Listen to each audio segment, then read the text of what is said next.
Ready. ભારતના ચૂંટણી પંચ દ્વારા એસઆઈઆર એટલે કે મતદારાની ખાસ સઘન સુધારણા કાર્યક્રમનો પ્રથમ તબક્કો તારીખ 14 ડિસેમ્બરના રોજ પૂર્ણ થયો છે.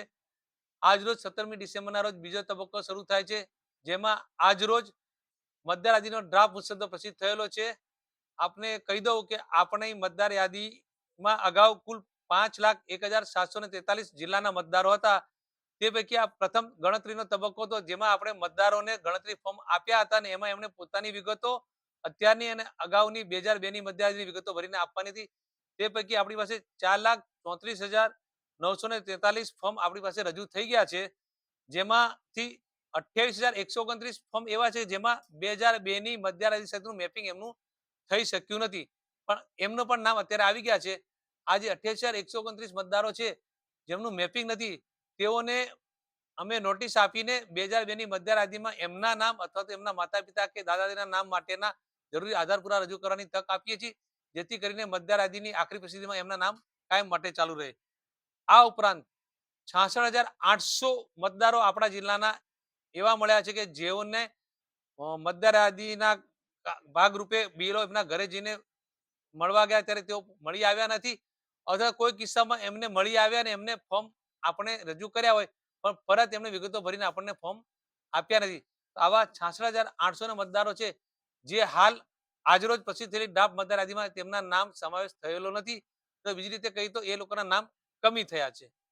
આ 66,800 મતદારોને હું આ મીડિયા થકી વિનંતી કરું છું કે જો આપ ખરેખર આ જિલ્લાની 83 પોરબંદર અથવા 84 કુતિયાણા વિધાનસભાના મતદાર તરીકે લાયકાત ધરાવતા હોય, એટલે કે અહીંયા સામાન્ય રીતે રહેતા હો, 18 વર્ષથી વધારે આપની ઉંમર હોય અને આપ ભારતના નાગરિકો, તો આપ ફોર્મ નંબર 6 ભરીને એની સાથે જરૂરી આધારો રજૂ કરીને પણ આપનું નામ મતદાર યાદીમાં સમાવેશ કરી શકો છો. આપના આવા ભરેલા ફોર્મની ચકાસણી થઈ અને યોગ્ય જણાશે તો આખરી મતદાર યાદીમાં આપનું નામ પ્રસિદ્ધ થઈ જશે. કોઈ પુરાવા પૂરતા હશે તો એના માટે પણ આપને તક આપવામાં આવશે.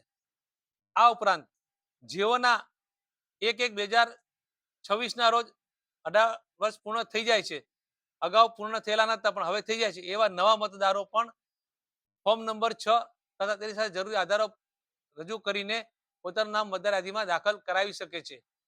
આ ઉપરાંત તાજેતરમાં જ મૃત્યુને કારણે કે કોઈ સ્થળાંતરના કારણે કે જેઓના મતદારોના નામ કમી કરવાના થતા હોય તો એમના કુટુંબના સભ્યો ફોર્મ નંબર 7માં જરૂરી વિગતો ભરીને તેમના કુટુંબના સભ્યોના નામ મતદાર યાદીમાંથી કમી કરાવી શકે છે. અન્ય વ્યક્તિ પણ કોઈ મતદારનું નામ ફોર્મ નંબર 7 ભરીને કમી કરાવી ઈચ્છતો હોય તો કરાવી શકે છે.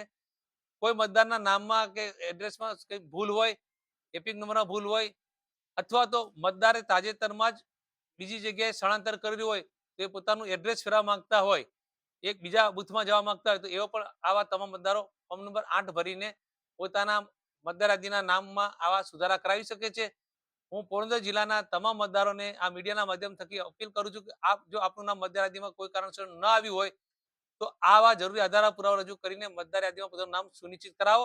સાથે સાથે તમામ મતદારો પોતે ખાતરી કરી લે કે મારું નામ મતદાર યાદીમાં છે, જેથી કરીને હવે પછીની આવનાર ચૂંટણીમાં તેઓ પોતાના પવિત્ર મતનો 100% ઉપયોગ કરી અને ભારતના રાષ્ટ્ર નિર્માણમાં પોતાનો ફાળો આપી શકે.